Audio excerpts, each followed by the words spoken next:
Hi ನಮಸ್ಕಾರ ಎಲ್ಲರಿಗೂ JB tailor with fashion YouTube ಚಾನಲ್ಗೆ ಸ್ವಾಗತ.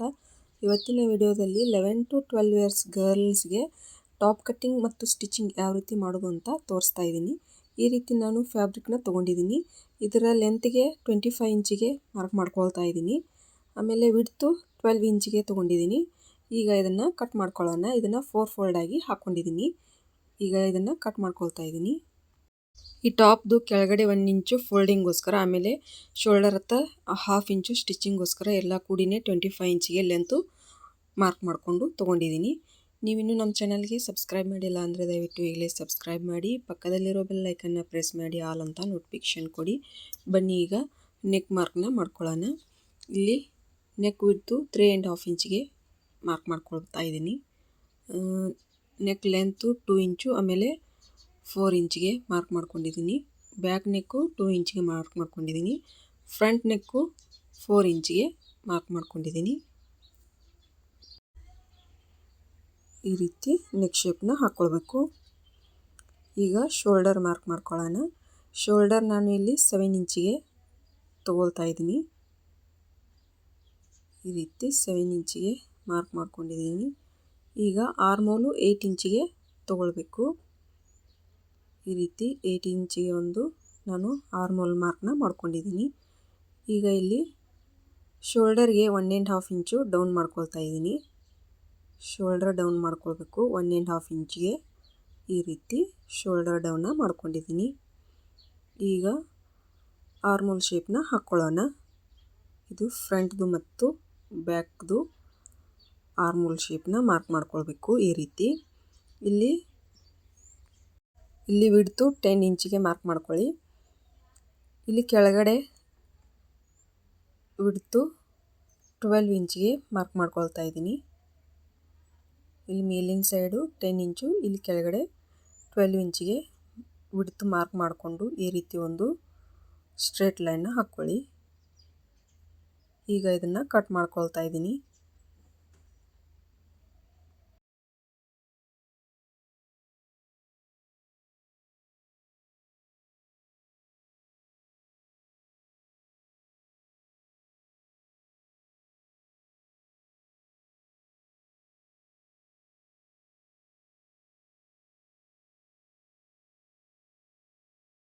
ಇದು ಬ್ಯಾಕ್ ಪಾರ್ಟ್ ನೆಕ್ಕು ಕಟ್ ಮಾಡ್ತಾ ಇರೋದು.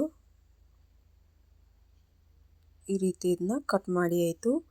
ಈಗ ಬ್ಯಾಕ್ ಪಾರ್ಟ್ ಮತ್ತು ಫ್ರಂಟ್ ಪಾರ್ಟ್ನ ಸಪ್ರೇಟಾಗಿ ತೆಗೆದುಕೊಂಡು ಬಿಡೋಣ. ಈ ಬ್ಯಾಕ್ ಪಾರ್ಟ್ನ ತೆಗೆದಾಯಿತು. ಇದು ಫ್ರಂಟ್ ಪಾರ್ಟು. ಫ್ರಂಟ್ ಪಾರ್ಟಲ್ಲಿ ಫ್ರಂಟ್ ಆರ್ಮೋಲ್ ಶೇಪ್ ಮಾರ್ಕ್ ಮಾಡ್ಕೊಂಡಿದ್ವಲ್ಲ, ಅದನ್ನು ಕಟ್ ಮಾಡ್ಕೊಳ್ಬೇಕು. ಆಮೇಲೆ ಇಲ್ಲಿ ಫ್ರಂಟ್ದು ನೆಕ್ಕು ಕಟ್ ಮಾಡ್ಕೊಳ್ತಾ ಇದ್ದೀನಿ. ಈ ರೀತಿ ಬ್ಯಾಕ್ ಪಾರ್ಟ್ ಮತ್ತು ಫ್ರಂಟ್ ಪಾರ್ಟ್ಗಳನ್ನ ಎರಡು ಕಟ್ ಮಾಡ್ಕೊಂಡಾಯಿತು.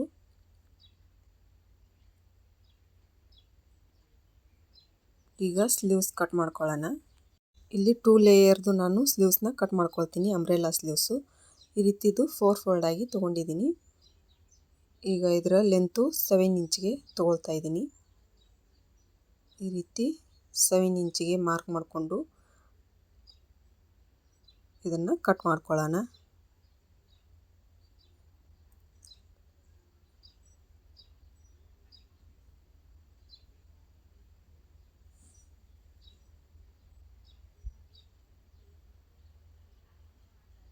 ಈ ರೀತಿ ನಮ್ಮದು ಸ್ಲೀವ್ಸ್ ರೆಡಿ ಆಯಿತು, ನೋಡಬಹುದು ಇಲ್ಲಿ.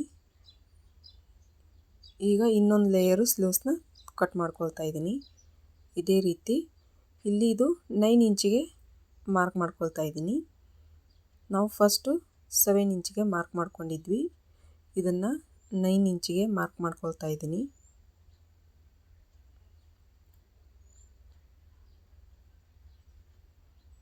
ಈಗ ಇಲ್ಲಿ ಕೆಳಗಿನ ಸೈಡು 1/2 ಇಂಚು ಸ್ಟಿಚಿಂಗೋಸ್ಕರ ಈ ರೀತಿ ಎಕ್ಸ್ಟ್ರಾ ನಾನು ಕಟ್ ಮಾಡ್ಕೊಳ್ತಾ ಇದ್ದೀನಿ.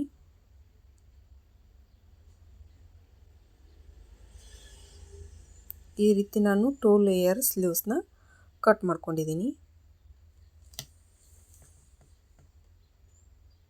ಇಲ್ಲಿ ನೋಡ್ಬೋದು ಈ ರೀತಿ 2 ಲೇಯರ್ ಸ್ಲೀವ್ಸು ಕಟ್ ಮಾಡಿಕೊಂಡು ಆಯಿತು. ಈಗ ಇದನ್ನ ಸ್ಟಿಚಿಂಗ್ ಮಾಡ್ಕೊಳ್ಳೋಣ. ಸ್ಟಿಚ್ ಯಾವ ರೀತಿ ಮಾಡೋದು ಅಂತ ನೋಡೋಣ.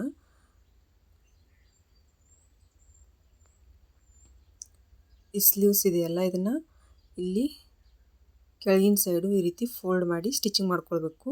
ಈ 4 ಲೇಯರ್ ಸ್ಲೀವ್ಸ್ಗೆ ಈ ರೀತಿ ಕೆಳಗಡೆ ಫೋಲ್ಡ್ ಮಾಡಿ ಸ್ಟಿಚ್ ಮಾಡ್ಕೊಳ್ತಾ ಇದ್ದೀನಿ.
ಈ ರೀತಿ ಸ್ಲೀವ್ಸ್ಗೆ ಕೆಳಗಿನ ಸೈಡು ಫೋಲ್ಡಿಂಗ್ ಮಾಡಿ ಸ್ಟಿಚ್ ಮಾಡ್ಕೊಂಡಾಯಿತು. ಈಗ ಬ್ಯಾಕ್ ಪಾರ್ಟ್ ಮತ್ತು ಫ್ರಂಟ್ ಪಾರ್ಟಿಗೆ ಲೈನಿಂಗ್ನ ಹಚ್ಚಿ ಸ್ಟಿಚ್ ಮಾಡ್ಕೊಳ್ಳೋಣ. ಈ ರೀತಿ ನಾನು ಸೀರೆಯಲ್ಲಿರೋ ಬ್ಲೌಸ್ ಪೀಸ್ನಲ್ಲಿ ಲೈನಿಂಗ್ನ ತೊಗೊಂಡಿದ್ದೀನಿ. ಈಗ ಇದನ್ನು ಅಟ್ಯಾಚ್ ಮಾಡ್ಕೊಳ್ಳೋಣ.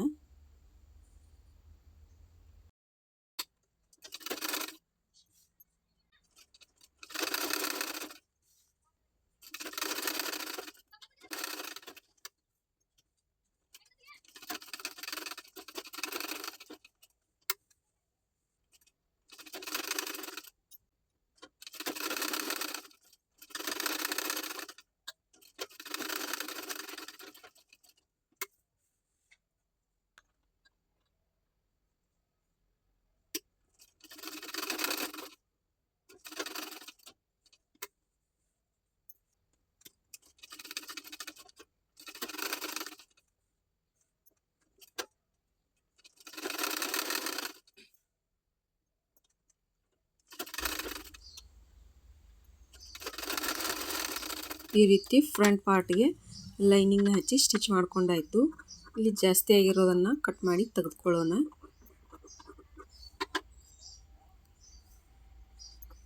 ಈ ರೀತಿ ಜಾಸ್ತಿ ಆಗಿರೋ ಲೈನಿಂಗ್ನ ನಾನು ಕಟ್ ಮಾಡಿ ತೆಗಿತಾ ಇದ್ದೀನಿ.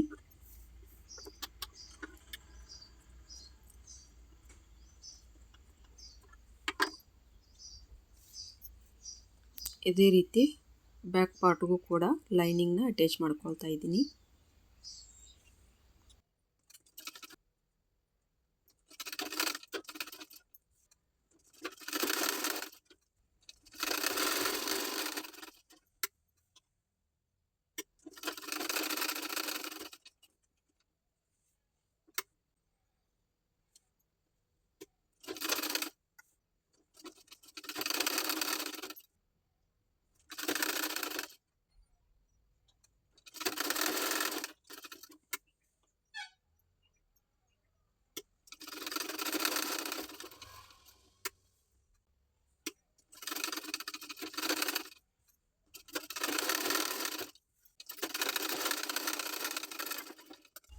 ಈ ರೀತಿ ನಾನು ಬ್ಯಾಕ್ ಪಾರ್ಟ್ ಮತ್ತು ಫ್ರಂಟ್ ಪಾರ್ಟ್ಗಳಿಗೆ ಲೈನಿಂಗ್ನ ಹಚ್ಚಿ ಸ್ಟಿಚ್ ಮಾಡ್ಕೊಂಡಾಯಿತು.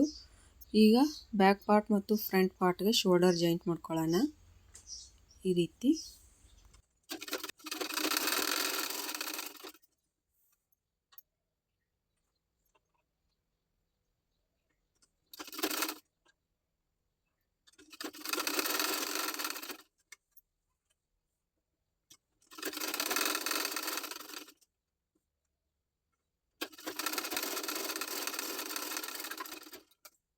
ಈಗ ಶೋಲ್ಡರ್ ಜಾಯಿಂಟು ಮಾಡ್ಕೊಂಡಾಯಿತು.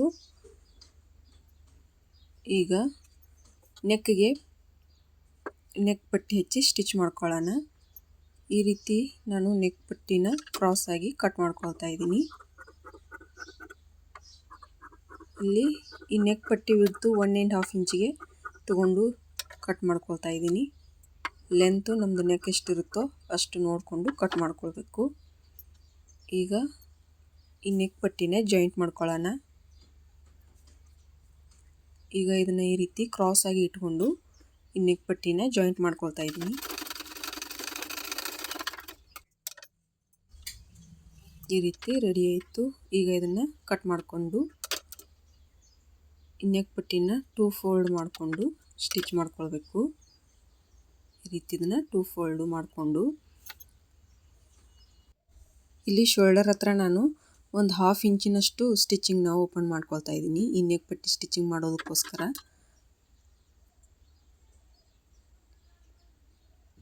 ಈ ರೀತಿ 1/2 ಇಂಚು ಸ್ಟಿಚಿಂಗ್ನ ಓಪನ್ ಮಾಡಿಕೊಂಡು ಈ ನೆಕ್ ಪಟ್ಟಿನ ಈ ನೆಕ್ ಕೆಳಗಡೆ ಇಟ್ಟು ಸ್ಟಿಚ್ ಮಾಡ್ಕೊಳ್ಬೇಕು.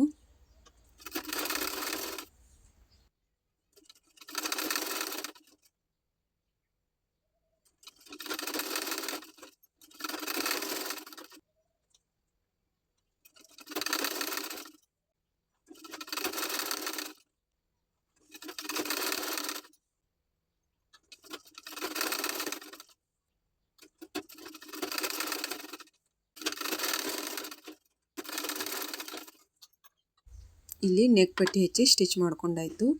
ಈಗ ಇದನ್ನ ನೀಟಾಗಿ ತಿರ್ಗಿಸ್ಕೊಂಡು ಮೇಲೆ ಒಂದು ಸ್ಟಿಚ್ನ ಮಾಡ್ಕೊಳ್ಳೋಣ. ಈ ರೀತಿ ನೀಟಾಗಿ ತಿರ್ಗಿಸ್ಕೊಳ್ಳಿ. ಈಗ ಇದ್ರ ಮೇಲೆ ಸ್ಟಿಚ್ ಮಾಡ್ಕೊಳ್ತಾ ಇದ್ದೀನಿ.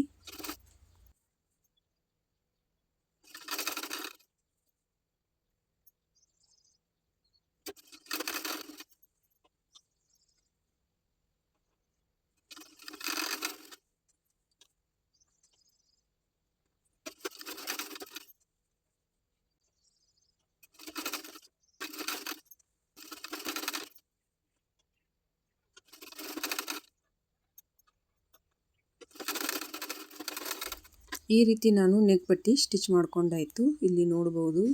ಈಗ 1/2 ಇಂಚು ಶೋಲ್ಡರ್ ಸ್ಟಿಚ್ ಓಪನ್ ಮಾಡ್ಕೊಂಡಿದ್ದೀವಲ್ಲ ಅದನ್ನು ಸ್ಟಿಚ್ ಮಾಡ್ಕೊಳ್ತಾ ಇದ್ದೀನಿ. ಈ ರೀತಿ ನೆಕ್ ಪಟ್ಟಿ ರೆಡಿ ಆಯಿತು ನೋಡ್ಬೋದು. ಈಗ ಸ್ಲೀವ್ಸ್ ಹಚ್ಚಿ ಸ್ಟಿಚ್ ಮಾಡ್ಕೊಳ್ಳೋಣ. ಈ ರೀತಿ ಸ್ಲೀವ್ಸ್ನ ನಾನು ತೊಗೊಂಡಿದ್ದೀನಿ. ಈ 2 ಲೇಯರ್ ಸ್ಲೀವ್ಸ್ಗೆ ಮಧ್ಯದಲ್ಲಿ ಈ ರೀತಿ ಮಾರ್ಕ್ ಮಾಡ್ಕೊಳ್ಬೇಕು. ಈ ರೀತಿ ಮಧ್ಯದಲ್ಲಿ ನ್ಯಾಚ್ ಹಾಕ್ಕೊಂಡು ಈ 2 ಸ್ಲೀವ್ಸ್ನ ನೀಟಾಗಿ ಇಟ್ಕೊಂಡು ಈ ರೀತಿ ಇಟ್ಟು ಈ ಟಾಪಿಗೆ ಹಚ್ಚಿ ಸ್ಟಿಚ್ ಮಾಡ್ಕೊಳ್ಳೋಣ.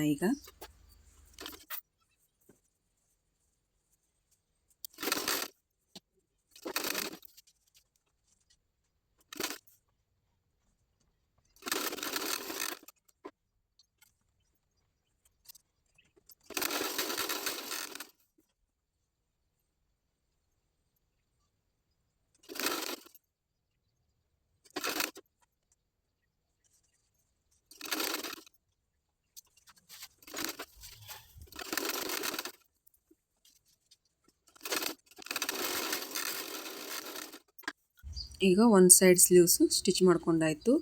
ಈಗ ಇದೇ ರೀತಿ ಇನ್ನೊಂದು ಸೈಡ್ ಸ್ಲೀವ್ಸ್ನ ಹಚ್ಚಿ ಸ್ಟಿಚ್ ಮಾಡ್ಕೊಳ್ಳೋಣ. ಇದಕ್ಕೂ ಕೂಡ ಮಧ್ಯದಲ್ಲಿ ಈ ರೀತಿ ನ್ಯಾಚ್ ಹಾಕ್ಕೊಂಡು ಈ ಸ್ಲೀವ್ಸ್ನ ಕರೆಕ್ಟಾಗಿ ಇಟ್ಕೊಂಡು 2 ಲೇಯರ್ನ ಕರೆಕ್ಟಾಗಿ ಇಟ್ಕೊಂಡು ಸ್ಟಿಚ್ ಮಾಡ್ಕೊಳ್ಳೋಣ.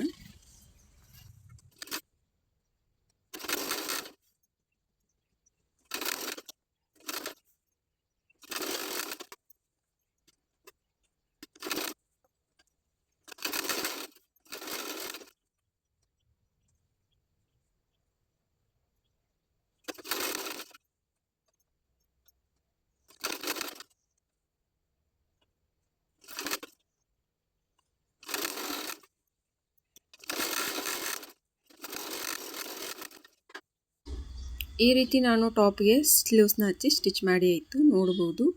ಈಗ ಟಾಪ್ ಸೈಡಲ್ಲಿ ಸ್ಟಿಚಿಂಗ್ ಮಾಡ್ಕೊಳ್ಳೋಣ. ಈ ಲೈನಿಂಗ್ ಮತ್ತು ಮೇನ್ ಫ್ಯಾಬ್ರಿಕ್ನ ಸಪ್ರೇಟಾಗಿ ಸ್ಟಿಚ್ ಮಾಡ್ಕೊಳ್ತಾ ಇದ್ದೀನಿ.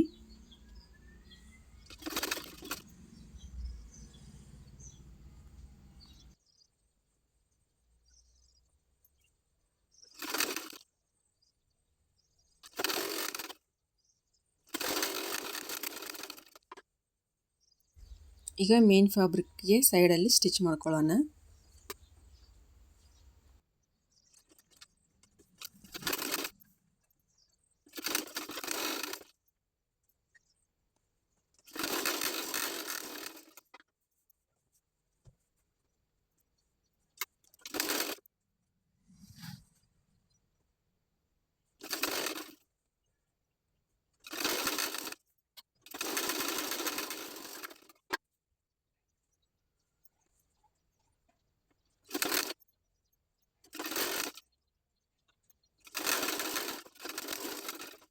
ಈ ರೀತಿ ಟಾಪ್ಗೆ ಎರಡು ಕಡೆ ಸೈಡ್ ಸ್ಟಿಚಿಂಗ್ನ ಮಾಡ್ಕೊಂಡಾಯಿತು. ಇಲ್ಲಿ ನೋಡ್ಬೋದು ಈ ರೀತಿ ರೆಡಿ ಆಯಿತು. ಈಗ ಈ ಟಾಪ್ ಕೆಳಗಿನ ಸೈಡು 1 ಇಂಚ್ ಫೋಲ್ಡ್ ಮಾಡಿ ಸ್ಟಿಚ್ ಮಾಡ್ಕೊಳ್ಬೇಕು.